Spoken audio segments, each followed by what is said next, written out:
moment of inertia. Let this is a rigid body whose mass is capital M, and this body is made by many small particles whose masses are m1, m2, m3 and mn. O is the axis of rotation whose the distance from axis of rotation to these particles are r1, r2, r3 and rn. We have to find the relation between kinetic energy and the moment of inertia. We know that when a body is rotating about the fixed axis, then its angular velocity is same for each particle, but the linear velocity are different.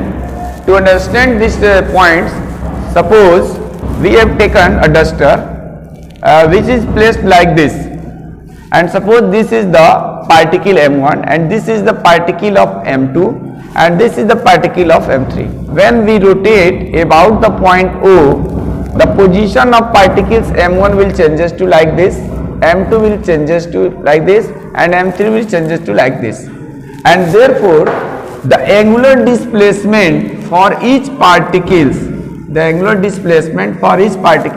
like m1 and the m2 and like m3, all the particles displaces by the angle theta, and suppose it is in the time t.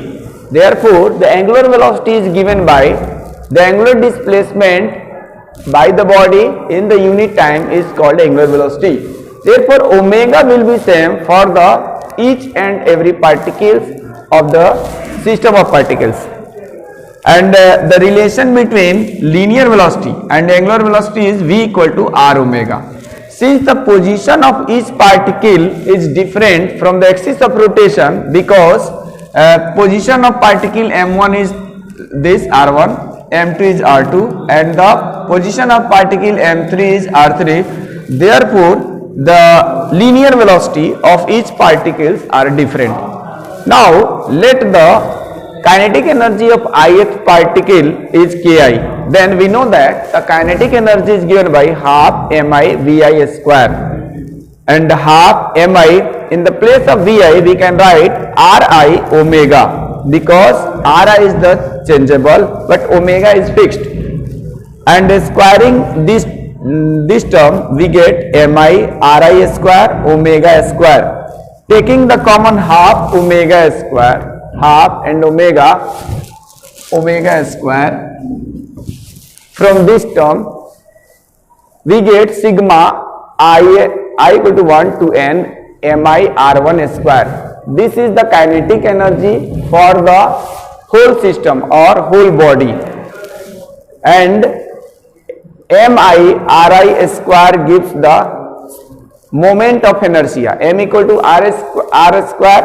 Therefore this becomes only I for the whole system of the body. So we can write here mi r square equal to I.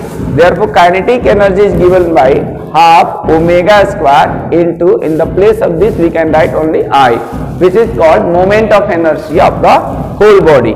So k equal to half I omega square. This is the required relation of the moment of inertia and the kinetic energy. Now we will define the moment of inertia. If omega equal to 1 radian per second, then k equal to then I equal to becomes 2k. Therefore we can say that the moment of inertia of the body is equal to the twice of its